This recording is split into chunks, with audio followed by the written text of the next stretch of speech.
Hello everyone, welcome to William and the Magic Box. Today it's a very special day. Today my guest is celebrating his birthday. His name is John, he's from Florida but he lives in Texas. And today he's in Florida now, spending this beautiful and special day with his family. So John, happy birthday to you. Happy birthday to you. Happy birthday, dear John. Happy birthday to you. Hey, I hope you're having an amazing time with your family and everyone who loves you. Thanks so much and enjoy the interview. Hello. Hey, there you are. So John, how are you today? I'm well. How about yourself? I'm very well. Thanks so much for taking the time for the interview today. Thank you. Glad to be here. So tell me, how's your day been so far? What you been up to? Today's been pretty busy. I work in the mortgage real estate industry.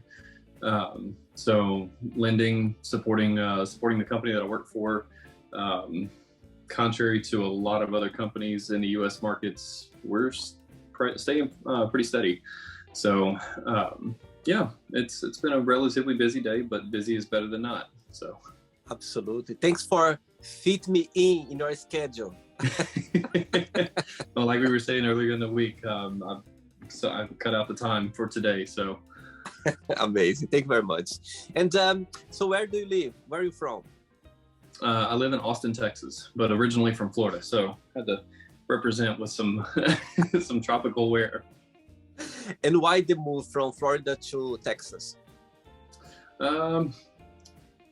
Well, aside from business opportunity, because I mean, real estate everywhere over the past couple of years has been absolutely crazy.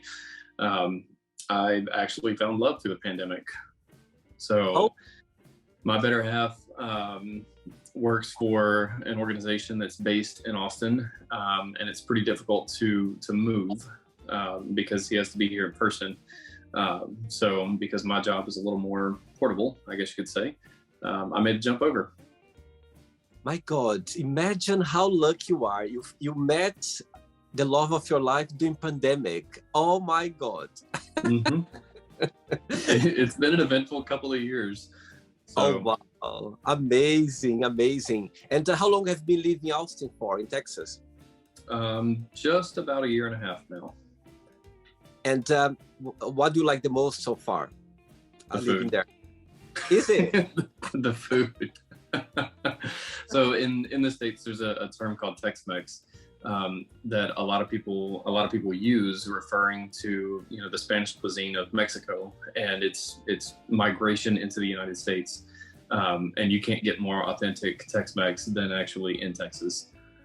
So, wow. But the barbecue is good too. And how far is Texas from Florida? Is a long way or not? Is too far? It's about 500 to 600 miles from my house in Florida, because I have two residences. From house to house is about 689 miles, I think. I see. So. Driving or by plane, how many hours, or by plane or by car? Driving wise is about 10 hours. By plane is about an hour and a half. That's okay. It's okay. So it's not that bad. It's quite close. Right. Yeah. So I'm actually making that drive this week. I've got a new nephew in the family, and he turned 1 yesterday. So we're having his birthday party for him next weekend. So I'm gonna go stay a week with the family. Oh, sweet. So all your family are back in Florida? Mm-hmm. I see. Where's about in Florida, if you can share? It's northwest in the Pensacola area. I see.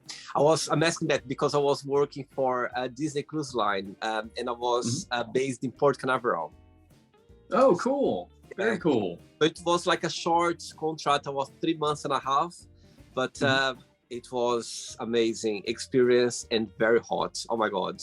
And where I come from, Brazil, back in Brazil, where I was born, the state I was born, is really exactly the same, literally exactly the same, the weather. And I've been living in Europe for the last 20 years. So when I was when I was back in Florida, when I was working in Florida, I literally felt like back in my hometown in Brazil because it was literally the same weather. I was like, wow, what's that? Mm-hmm. You've got the heat, you've got the humidity. It's good for the skin. Everything. We just don't have Disney World, but we have everything. Right. John, are you ready to go on a beautiful journey through your memories life and to share your point of views? Absolutely. Let's do it. Welcome to William and the Magic Box. So this is my best.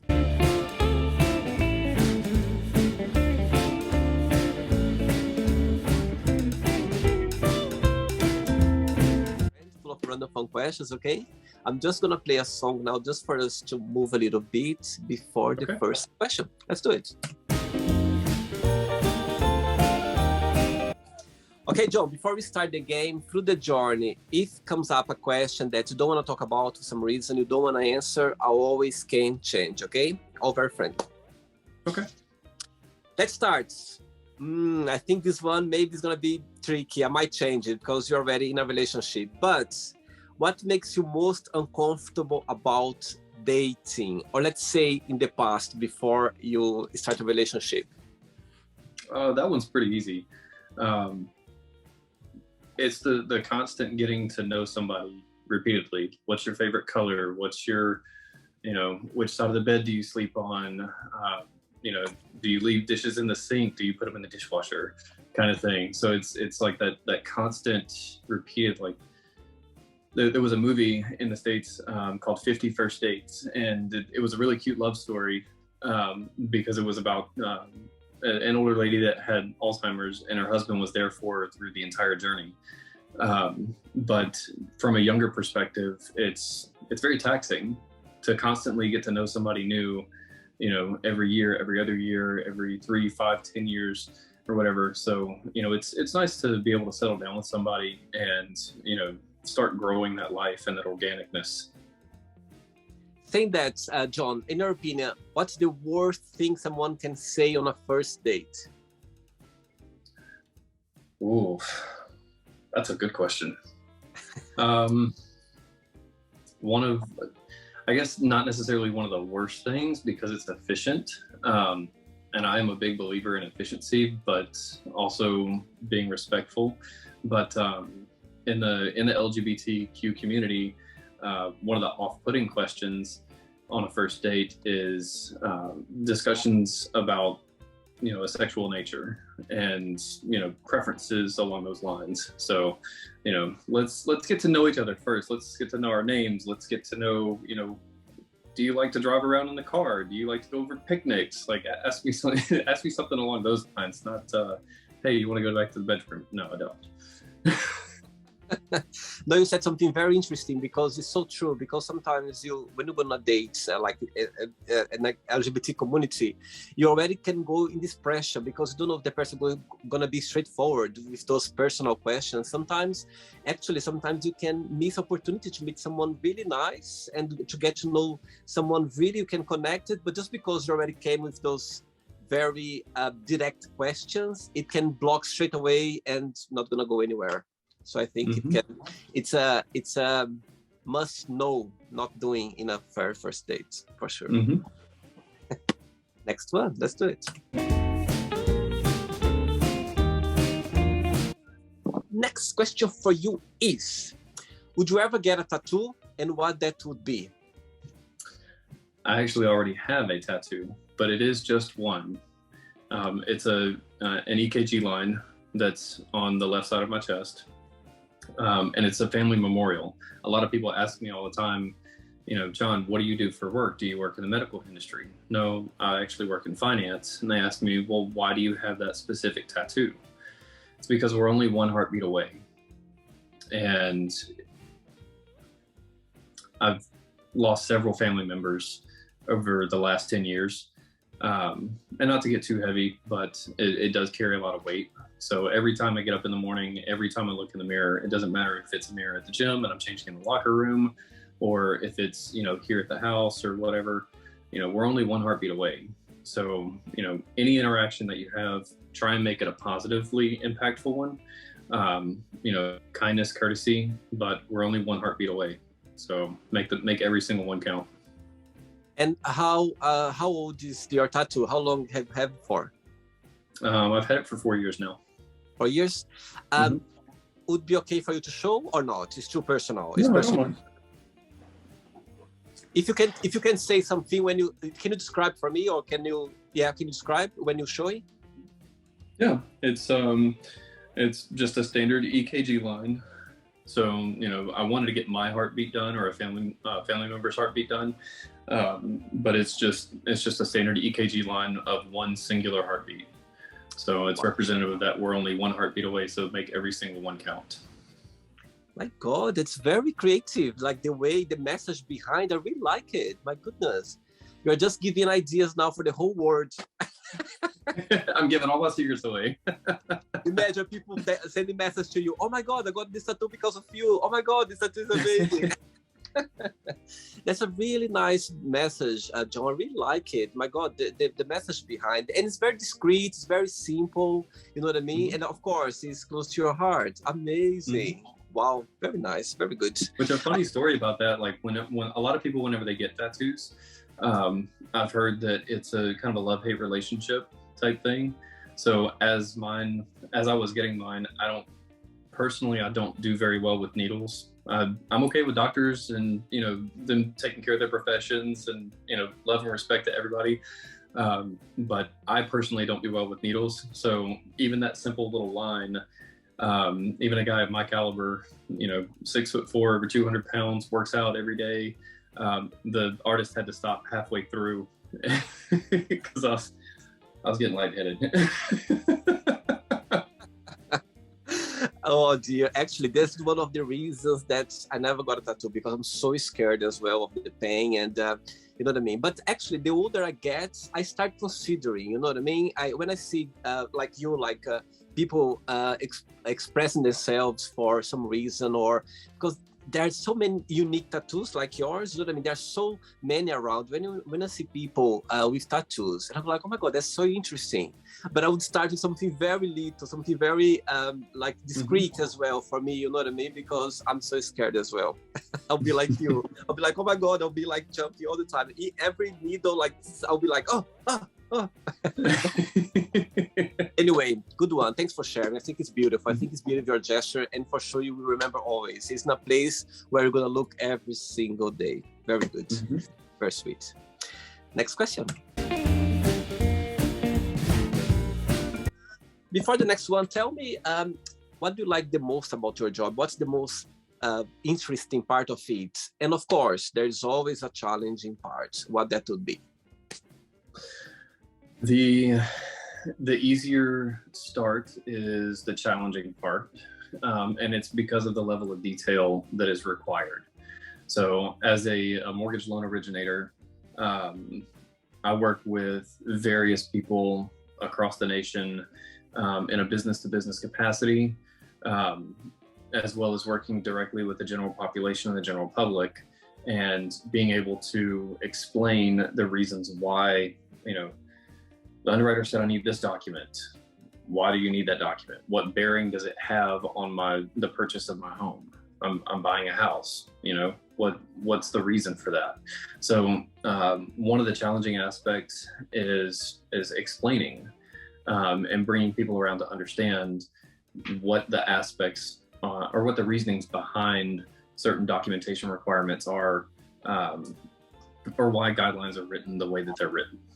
The most enjoyable part and my personal favorite clients to work with, if I had to pick, because I think everybody's great, but personal favorite would be first-time home buyers, because there's like a light bulb that's over their head and it goes off, and I'm not paying into some investor conglomerate's bottom line anymore. I'm paying into my own wealth. I'm building something for myself. So helping people be able to realize that dream of home ownership, and kind of coach them through that process, because that's one of my things is I love to teach as well.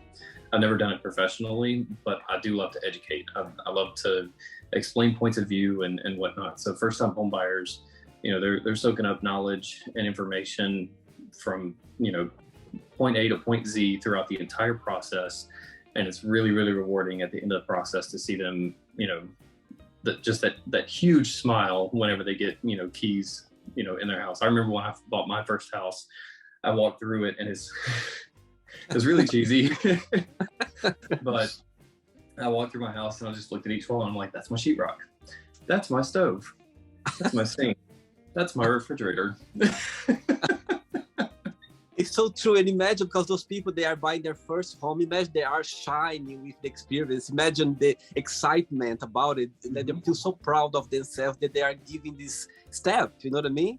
I think all of us, we have this desire of getting our home, or you can say, okay, this is my home. As you said, my refrigerator, you know what I mean? I think all of us, we have this dream, you know what I mean? And I think it's dealing with that for the very first buyers. My goodness, it must be very exciting. For sure. It is very exciting for me, in the sense that I get to help along in the process. So from the client standpoint, they're terrified because they're looking at these houses and they're seeing the amount of value that they're having to go into debt for, and, helping them ease some of that so that they can be excited throughout the process. Because $300,000-$400,000 in the United States is a lot of money. That's a good house, but keeping in mind that this is the phrase that I use most commonly. When you sign the dotted line, you're not committing to the full amount, even though yes, technically you are committed to the full amount. You're committing more to the payment though, so that you can keep that house and it stays yours until you decide to sell it or refinance it or whatever the case may be. You're committed to that payment. So as long as you can make that payment every month, you don't have to worry about, the cloud that's way over that way. Yeah, absolutely. Cool. Next question for you is, what made you laugh genuinely this week or this month? What's something that made you smile genuinely like last time?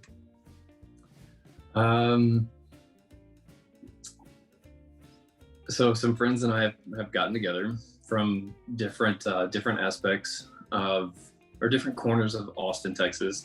And at first, whenever we got together for our first game night, which was about 4 weeks ago today, I did not expect the relationships to be born that were born. We came together in such a drama-free, loving, embracing, respectful, incredible way that, just every moment that I get to spend with this group is, it's almost like the Chick-fil-A saying, it's my pleasure, because it truly is. I feel so honored to be a part of that experience, and everybody feels the same way. Oh, that's sweet. That's sweet. And how is being gay in Austin, John? Do you feel it's a safe place to be? The community, they are, let's say, supportive. You feel free. You can be yourself 100%, or still there is some kind of ways that you need to, you know what I mean? Kind of not be yourself 100%. There's a lot of aspects that I could answer that question with. So I'm going to try to stay on track. The being gay in Texas in general is kind of frightening, but there is a strong community in each of the metropolitan areas that allow the LGBTQ community to be itself, to be a part of the greater population of the United States, because at the end of the day, we are all united here in the United States. But there are, like, working in real estate, I call on people, all over the state. So I remember one of the first calls that I made, I was driving from Austin to an area that was just west of Dallas, about 3 hours out in the middle of nowhere. And halfway on the way back, I had to stop for gas. And I went inside, I paid the attendant, went to use the restroom, and I noticed a sign on the door that said, males by birth, this room, females by birth, this room. Any questions, see management. And that really stuck with me because it really put into perspective that a lot of the more rural areas, they take longer to change. They or at least embrace. I shouldn't say change. I should say embrace, because as time progresses, time waits for nobody. We all know this. Um, as time progresses, we have to either embrace change or we get stuck in the past, and time waits for nobody. So as far as Austin specifically, Austin is a very progressive community, very forward thinking, very embracing, very loving, very caring.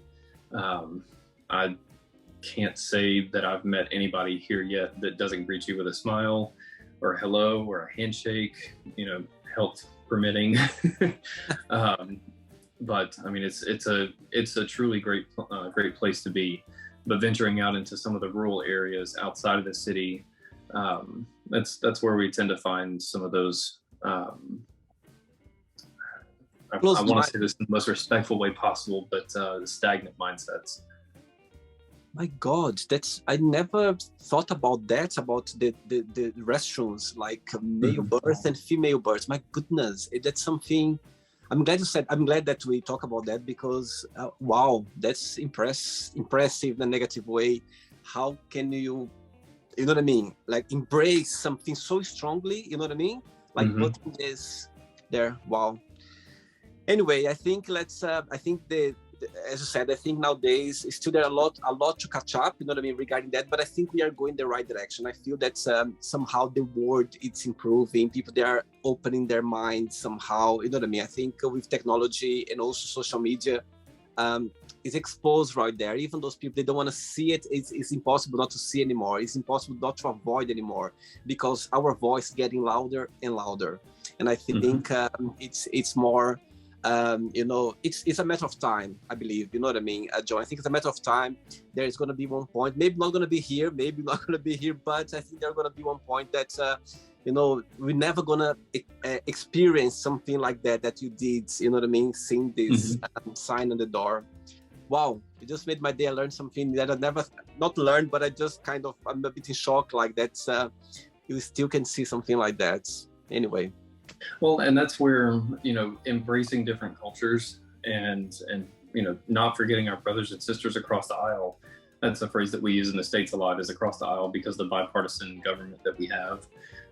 But we are all one United States. I mean, it's printed on our currency in Latin, e pluribus unum, which is out of many one. So, there's been legislation that's been passed, some of the phrasing, no child left behind, kind of thing. We all move as one society. So, even though, yes, those reminders are still there, and even growing up in Northwest Florida, I mean, things like the Confederate flag still fly in some of the suburban areas, or rural areas rather, over that way. So, I mean, yes, the history is still there, and I don't think that we should, ignore history or whitewash history, because if we do, then we end up repeating those mistakes, maybe in a different way, but we still repeat those mistakes. And that's the whole reason that we study history in the first place, is to make sure that we learn from the past and we progress forward in the right way. Absolutely. Good one. Next question. Let's do it. Okay, John from Texas. Next question is, good one. How would your partner describe yourself? Probably a pain.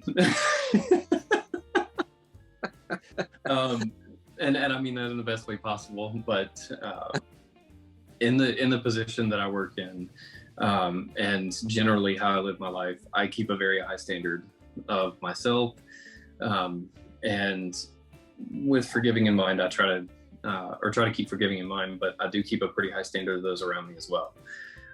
So out of doing so, yeah, he probably says I get on his nerves quite a bit.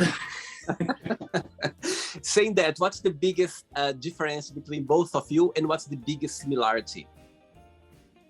The biggest difference between the two of us, we've got more in common than anything. I mean, he's my best friend. He's, you know, the one I go to bed next to, the one I wake up next to, the one I can't wait to see come home whenever he gets off of work.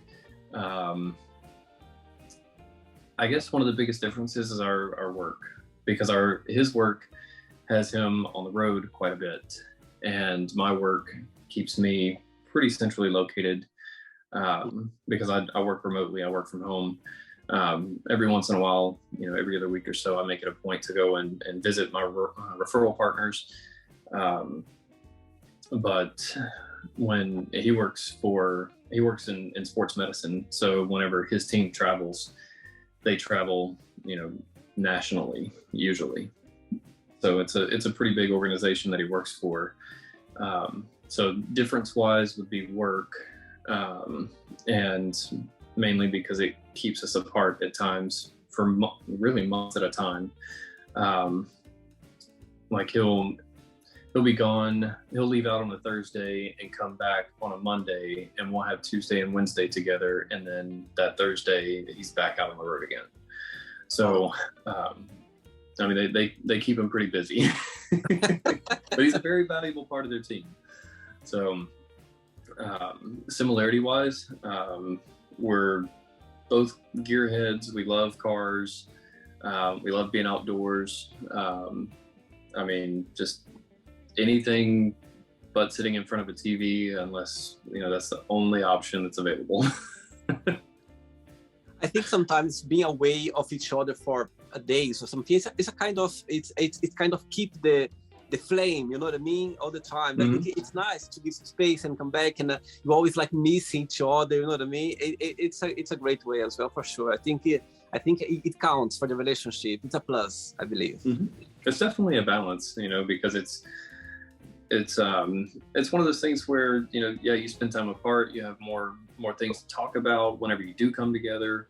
But one of the things about relationships that I've found in the 4 relationships that I've been in, you know, 31, almost 32 years next week, you have to find the balance. Yeah. You have to find the right balance of how much time is the right amount for being apart and how much time is the right amount for being together. Because 2 people can be together constantly and they'll drive each other crazy, or they'll be apart constantly and then they just go their own way. So what's the right balance to meet in the middle and make forward progress? Which day is your birthday? It is, see, that's how you can tell I'm getting older. It's a week from today, on Friday. Next Friday. Wow. Any plans? Any plans so far? Just spending it with my newest nephew. Oh yeah, because you're gonna be there. You're gonna be in Florida. Oh, very sweet. Next question. Yeah. Let's do it.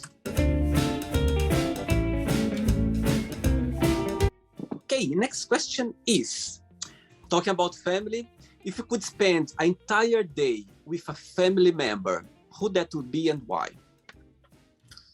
It would be my dad. My dad, for sure. Growing up, my dad was always away. He was at work at 5 o'clock in the morning, and the office that he worked out of was an hour away from our house. And whenever he would get home, he would have to drive through rush hour traffic to get home. So it would take him an hour and a half to get home. And then he'd eat, shower, watch the news, spend some time with my mom, you know, give me and my younger sister maybe 15 minutes apiece, growing up, and then he would have to go to bed. So if definitely my dad, because I would love to spend more time with him. My mom raised me and my little sister while my dad was away.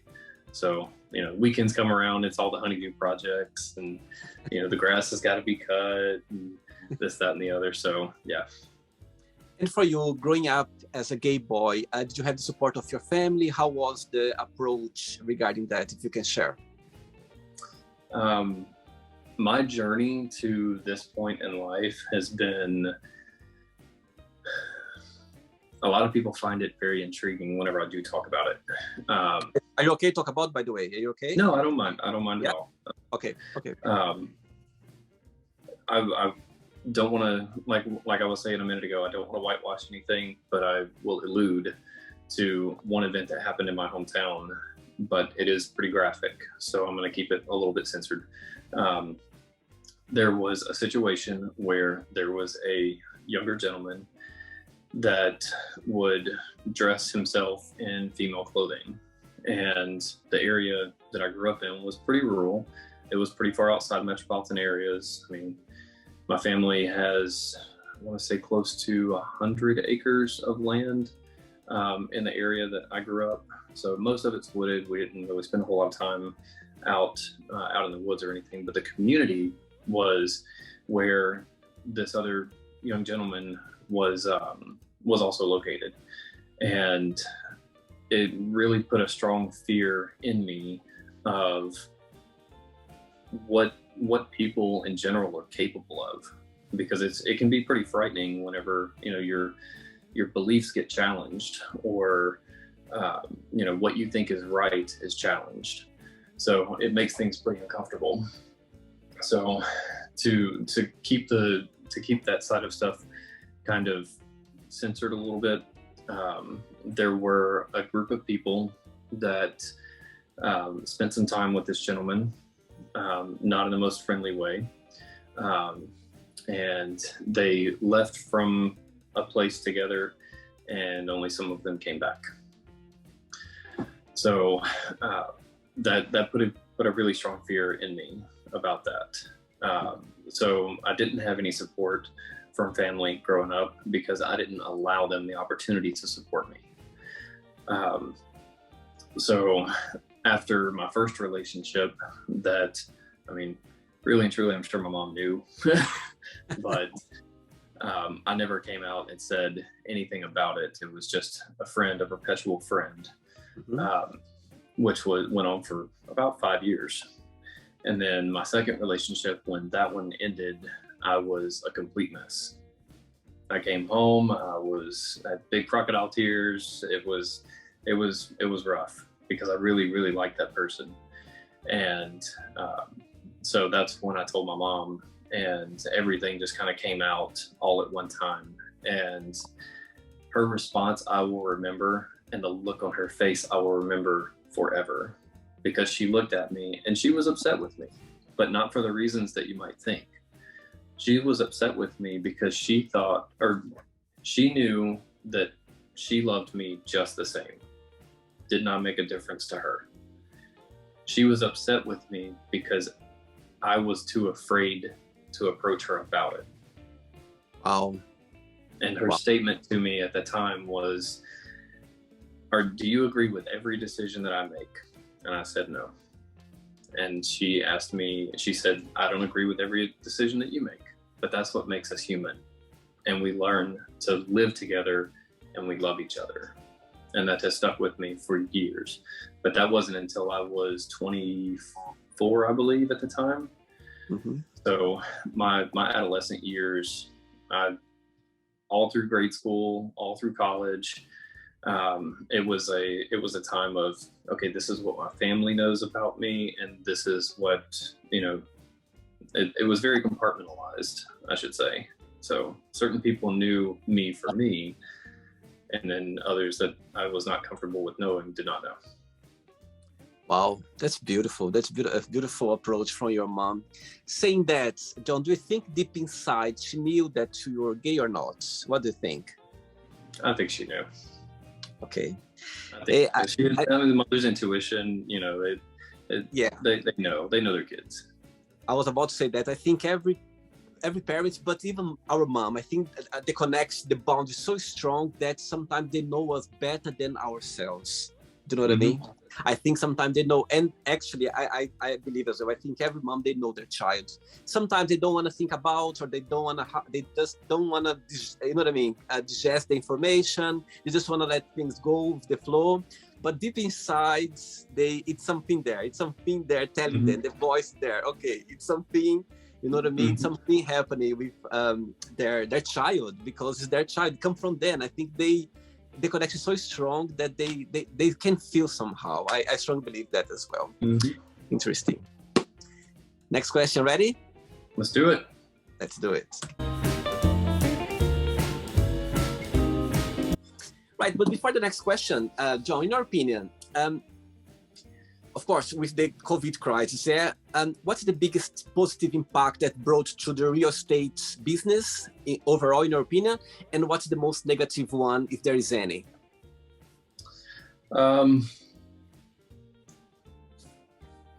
Through our federal government here in the States, with the economy and so much uncertainty, the economies thrive on certainty. They thrive on confidence. They thrive on knowing, what comes next.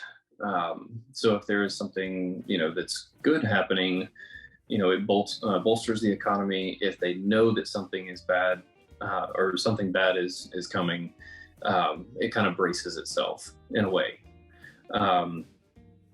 So through COVID, our economy was there were a lot of misinformation. There was a lot of mishandling. There was a lot of pushback from the general population, even, that kind of added some fuel to the fire.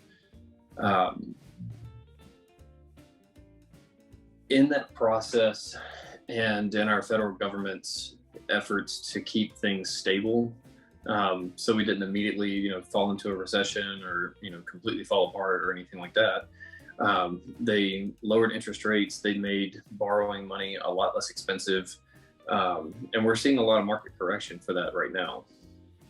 So the first year and a half, almost year and 3/4 of COVID, from a business standpoint, those that weathered and those that survived all the way through, generally are coming back a little bit stronger, because it's forced a lot of the thought process of, reanalyzing some of the conventional thinking. Like I was saying a while ago, challenging that initial thought process or what we believe to be so right, and then everything just gets turned upside down and we have to reevaluate everything. So one of the things, case in point, is working remotely.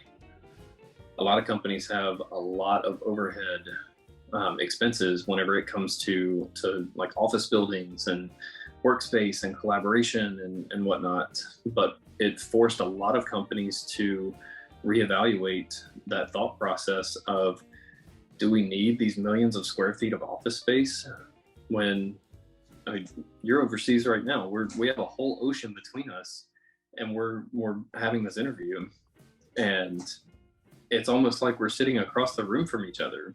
But that's the power of technology. Yeah. I'm at home, you're at home. We don't have to be in the same physical location, but yet we're still able to collaborate. So through the process of the government making the cost of borrowing funds a lot less expensive, in my industry, it turned the heat up on a lot of things. I can't tell you the number of days that I worked a minimum of 12 hours a day, trying to keep up. So I didn't have the same mountain of work to come into, even though it always happened, the next day. But there again, as we progress through COVID, there has to be market correction as well. The cost of borrowing money does have to return to somewhat normal levels at some point. Especially with, runaway pricing that we're seeing in the States. So there's a lot of inflation going on right now. There's a lot of, even just general things, like I keep an energy drink on my desk. I have one of those a day. A few years ago, those were $1.25 a piece in US dollars. Now that same can is $1.75, just about to crest $2 a can. Wow. From the local supermarket that I get it from. And I wouldn't be surprised to see it go up even higher, because the demand is there. It's supply and demand. So to keep it concise, keep us on track. At the beginning of COVID, there was a lot of uncertainty in the economy. But toward the end, I think we're starting to see some light at the end of the tunnel, but it's kind of a painful light. So a lot of people that wanted to buy a house missed the opportunity, wasn't ready for it, missed the chance. It will come back around, because that's the way the economy works. Everything happens in waves, but that's the ups and downs, or the ebbs and flows. I see. Okay.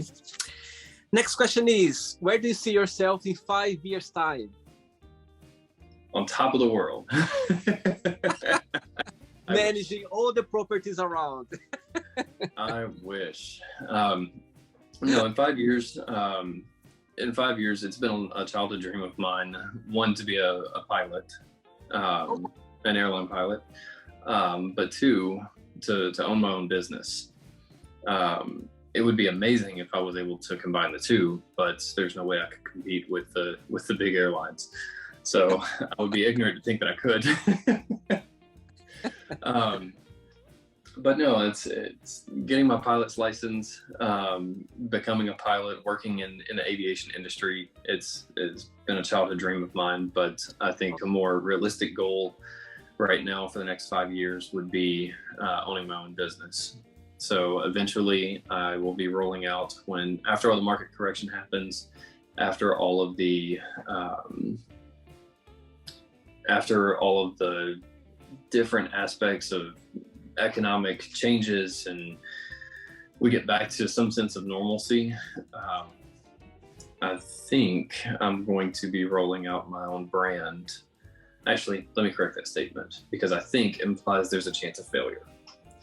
If you allow yourself to fail, you can fall complacent, you can fall backwards. It's pretty easy to do so. So in 5 years' time, I will own my own business and I will have my own brand. Wow, I love it. I love it. Amazing, amazing. You're so right. You need to say all the time, yes, I will. You know what I mean? It will happen. That's how you need to fruit the universe this way, for the universe to take the message properly. Mm-hmm. 3 questions left for you. Let's do it. Okay. Okay, John, next question is, what's the most beautiful thing someone has ever said to you?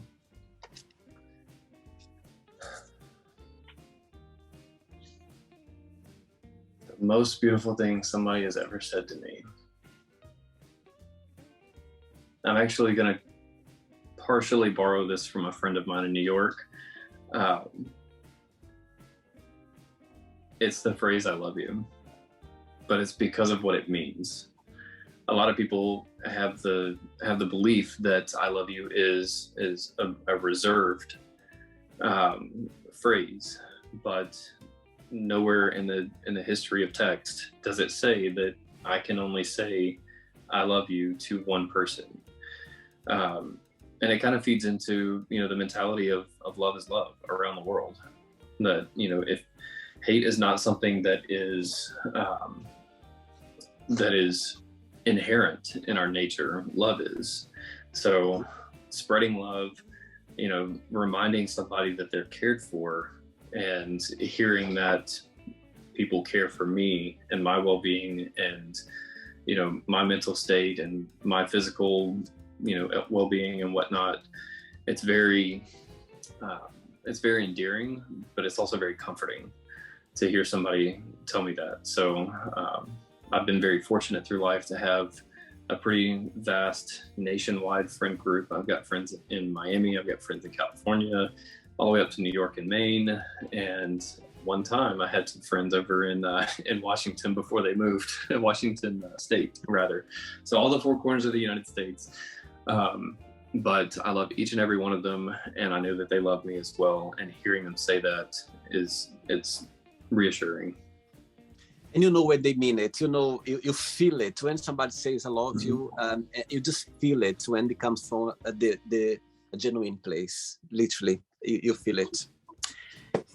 2 questions left. Let's do it. Next question is, what do you think is a good age to start dating? A good age to start dating. I don't think we should start dating in its true sense, its intended definition, until we're at least 17, 18 years old. Mm-hmm. I think we should experiment with the idea of friendships and relationship building first, but true dating, for its definition, I think should come a little bit later in, you know, the development of the mind. So, because I mean, you start dating at, you know, parents get you, you know, in the same room with the opposite sex, or, you know, even with same sex, depending on parent. You know, they start encouraging that connection, and it turns into, I feel like it turns into heartbreak way too soon. I think it turns into heartbreak way too soon, and we're not in a position academically or mentally to be able to accurately process that and handle it. So it can be, I feel like it can be scarring, you know, at early ages and early development stages, or not early development stages, but more, you know, pre-maturity kind of thing. So yeah, I would say probably, you know, 17 or 18, really start with the idea of true dating by definition, but much earlier, I think the aspect of relationship building and understanding, you know, emotional intelligence of ourselves, you know, start experiencing some of those, you know, friends come and go, you know, you make great friends, you have acquaintances kind of thing. Yeah, just too early right now. I think as an adult, we don't know how to deal with that. Imagine as a young teenager, imagine. It's even more difficult. As you said, you can live scarred because, you know, for us, it's already so hard. We get so lost. We get, you know what I mean? We're never ready for breakups. I think the human being, it doesn't matter how old you are, you're never ready, and you know how to deal with like proper breakups or also rejections, kind of things. Always imagine for somebody starting their life with feelings, emotions. Oh my God, as you said, can leave scars for life sometimes. You never know. I'm actually really glad you said that, Will, because it brings up kind of another point of, or a different way of illustrating it, of, you know, the idea of acceptance, the idea of rejection, what it means. How do we handle that? Acceptance is easy. Acceptance is, you know, embracing, welcoming, but somebody saying no, how do we handle that? And like you said, even as adults, there are adults that can't handle, you know, being told no. Yeah, absolutely. Sometimes we call them Karens. I think we're never ready. I think human beings are never ready for rejection. I think maybe our ego is too big. I don't know. You don't know me. When it comes a no, you go like, oh my God, I was expecting that, and you go like, shoo. Mm-hmm. Yep. Anyway, yeah, I wish we had the, let's say, the medicine or the way, the knowledge of how to deal with rejection. I think would be like, by the way, no, I think no. I think it's better for us to keep this way because I think would be too much egos around. Yeah. Mm-hmm. Or at least, I mean, just the self-awareness of, you know, being able to handle being told no. Like, a lot of times what I see people do is they'll resort to what's comfortable to kind of put a Band-Aid over something and not truly handle being told no, or, you know, any form of rejection. That is, a lot of people nowadays with information technology, with cell phones and computers and tablets and the internet, this day and age, we're so hyper connected that it's so easy to just say, you know what, I'll just open Instagram and scroll Instagram for an hour until I feel better.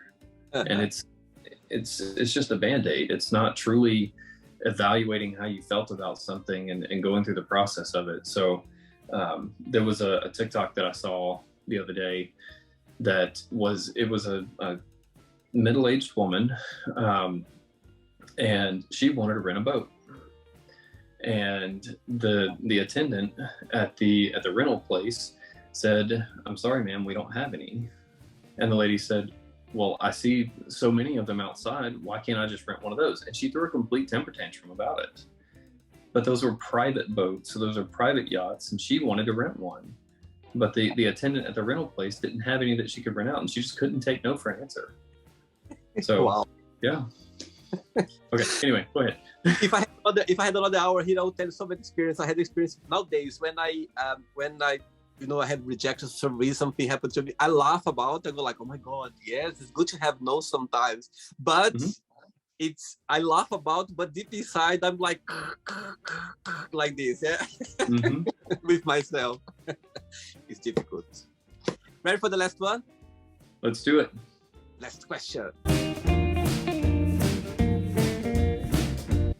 John, before the last question, if you can share like one of, through your career, one of the most emotional, let's say, emotional or unforgettable experience that you had with your clients that, you know what I mean, for some reason they bought the house or they got some, like anything that through your career that happened to you with your clients that you're never going to forget for some reason. Can you share something?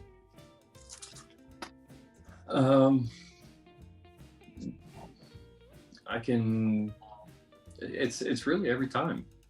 In my industry, the satisfaction that I get from working in mortgage lending in real estate is not from, endlessly crunching numbers for 8, 9, 10 hours a day.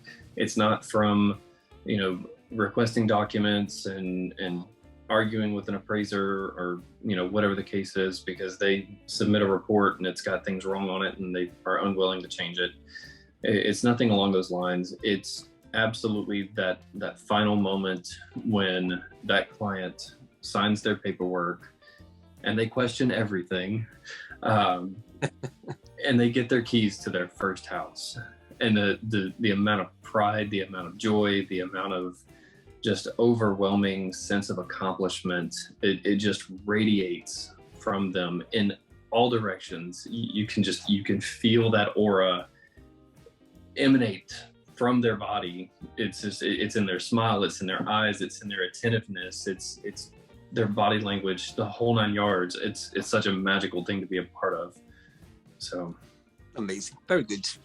Last question for you is, what is a negative thing that happened to you that came out as a positive thing in the end? That would be one of my advisors in college. And he really made me think. I was going to college for engineering because I knew I loved numbers, and at the time I was not passing calculus, and I had taken it one time before, and it's a very tough subject. So working with theoretical numbers and things that are not tangible, you can't see, you can't check them, you can't make sure they're right. So find the arbitrary value of X. Okay, so I solve the equation, I go through the entire process, I submit it to the teacher. Teacher says it's wrong, professor says it's wrong. Okay, all right, how do I do it right? I never could grasp some of the concepts. In finance, I can do that. I can check myself against the balance sheet, and that was ultimately what he had me steered me in the direction of without even realizing it. But it was quite the experience, because he called me into his office at the university level here in the States and said, if you're not willing to dedicate 100% of your time, quit your job, quit everything, sports, everything around you, and dedicate 100% of your time, then you're not going to pass this curriculum. So my response to him at the time was, well, if you're going to put gas in my car, food in front of me, and a roof over my head, I will gladly do exactly that. We haven't spoken to this day, and that's been over 10 years. Oh my God. Wow. I hope he's watching the interview now. I hope he does, because he was the dean of the engineering department. Wow. And while that was a very tough interaction, as my mom would say, I walked out of that office ready to spit nails, because I was so fired up. I'd never been talked down to or condescended that bad in my life. And to this day, that's still the worst interaction that I've ever had. But it taught me a lot about myself. It taught me a lot about where I wanted to go, what I wanted to do. And I knew at that time, in that moment, that, university level college was not exactly the right fit for me. And it's not always the right answer for everybody. Most parents in the United States want, and even around the world, they want their kids to be, doctors, lawyers, these, really high paying jobs. But the thing they don't tell you about is the amount of debt you go into to get that degree, to be able to work in that profession. Sometimes a good old fashioned work ethic is way better than anything a degree can, a piece of paper that's bestowed upon you can tell you, or tell somebody else about you. I would rather be the one that, that, what's the phrase I'm looking for? I would rather be the one that works my way to a place of success. But even if the janitor came into my office and said, hey, I can't get around to cleaning all the toilets that day, where do you think I'm going to go? I'm going to go help them finish up. Because the best leaders are the ones that will work at any level beneath them, not necessarily just the ones at the top saying, well, I pay you for a job, do the job. So, yeah. Good one. I'm glad this question came along. Good one. Me too. Say again? I said, me too. That was a good one. The last one, you see, the last question always was there waiting, was here bumping up the magic box to come along.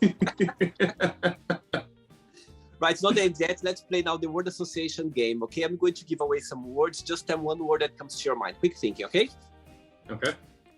So, I hope you are enjoying the interview. Before we do the word association game, don't forget to give a like, don't forget to share this video, and also don't forget to subscribe to our channel. Just click on the button right there. Thank you so much and enjoy the word association game. Okay. Politics. Joe Biden. Life. Ooh.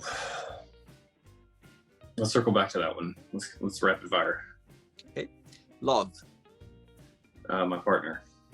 One word for money. Success. Family. Mom and dad. Sex. Yes. Please. Religion. Spirituality. Fear. Oh. Failure. Friendship. Embracing. One word for desire.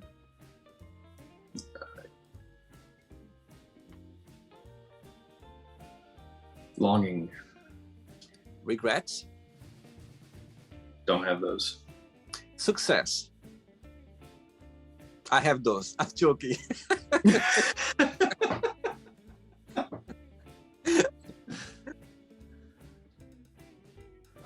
Success. Pride. Okay. Wish.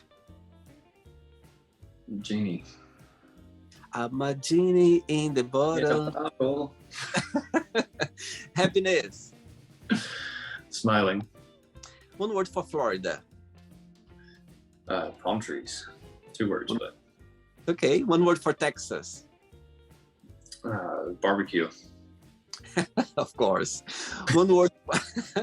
One word for USA. Unity. One word for. I wouldn't say mortgage loan. Okay, mortgage loan. Sorry, let's say right. Mortgage loan originator. One word. Pricing.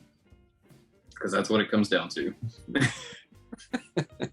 Let's pretend now I'm going to meet your lovely partner for a coffee, and I'm going to ask him, define John in one positive word and one negative word only. What he would say. One positive word, persevering, and one negative word, stubborn. Interesting. Let's play now, John, in the magic box, and you can ask me a question. Right, you can ask me a question now, John. Through your interactions with people around the world,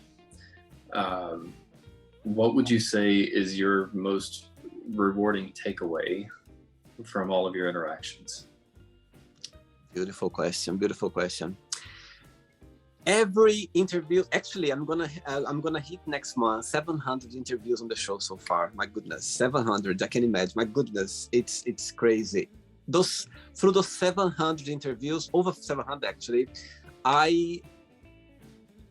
you have no idea how much I learned through those interviews.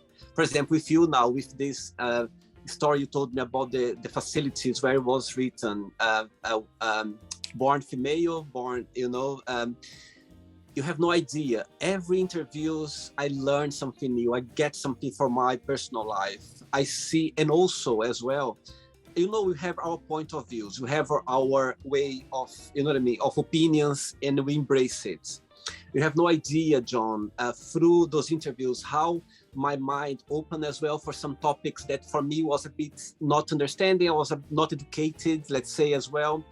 So every interview, I always get something through my guests. I always get, emotions, stories, challenges as well. And I'm so fortunate to be able to connect with so many people, For example, here now, I'm just connecting with you, as you said before about Zoom. You feel like we are literally in the same room and we are so apart, and we literally are connected here. So imagine myself sitting here and connect with so many people around the globe. There's always something new that I take from my personal life. And saying that, when I hang up here the call, it's like a movie in my head. Like I go through emotions in my head. My God, I keep imagining situations that my guest went through, or challenges, or beautiful moments, or anything, everything that my guests share with me. I go to sleep and they are still in my head. I'm still connected. The interview finishes here, but the connection still carries on. Not just, I'm sure with you as well. I'm sure you're gonna go carry on with your day. And some points you're gonna remember some bits of this interview. You know what I mean? It's like we just literally, we made memory together right now. It's gonna be forever, this memory we did right now. And it's so fascinating to know that, because somehow, you know what I mean? This is gonna be forever. Imagine in 50 years time, you're gonna watch this and you're gonna go my goodness, how much I changed, how much my point of views changed. So back to the question, I always learn something new, and I always get, I think what's the best thing that makes me very grateful is the people, they allowed me to go into their personal lives. They literally let me go into their house. You know what I mean? Mm-hmm. When I say house, I mean house, their emotion, their house, their protected house that all of us we have. So yes, I love the question. I think it's every interview, it doesn't finish when you hang up. It carries on, and it's going to be always there. And so yeah, that's my answer to you.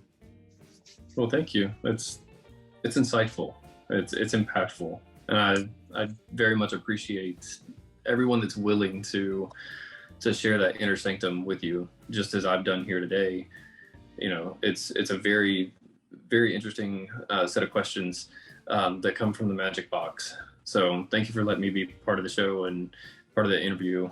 So, and actually, the pleasure is all mine. Is actually, you're not connecting with me. You are connected with so many people around the globe watching this interview right now. You know what I mean? And it's amazing. It's amazing. I could be here another 2 hours with you, just telling how many situations and message and people connect with other people. You know what I mean? I receive every day message from people watching the interview from other people as well. They go oh my God, William, I see myself in this situation. Oh my God, I'm so glad that I could hear somebody else talking about the same topic.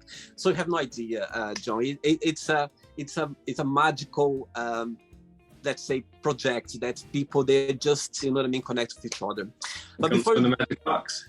There we go. As soon as I open the Magic Box, literally everything can happen. And I'm so glad that we connected. Thanks so much for being kind and sweet. But before you go, if you just can share a positive message, something that you live by. I'm not the biggest believer in karma, but I am a big believer in energy and putting it out, and positively affecting other people. So, kind of just remembering love is love. We spread love. The more that we spread, the less that hate can survive. And the more that we love each other, the more that we embrace each other, the better communities that we have. Amazing. And saying that, the love you send out, it gets back to you in a much stronger way. That's for sure. That's for sure. Mm-hmm. Regards to your family, to your partner, and you keep in touch. Thanks for the interview. Okay, John? Thank you so much, Will. Take care. Bye-bye. Take care. Bye. So, did you like the show? Don't forget to give a like, to share it, and also don't forget to subscribe to the channel. And if you'd like to be part of the show as well, first, subscribe to our channel, and after that, just go to our website, www.williamandthemagicbox.com, and send us a request saying why you'd like to be part of the show. And I see you there. Bye bye, see you next time.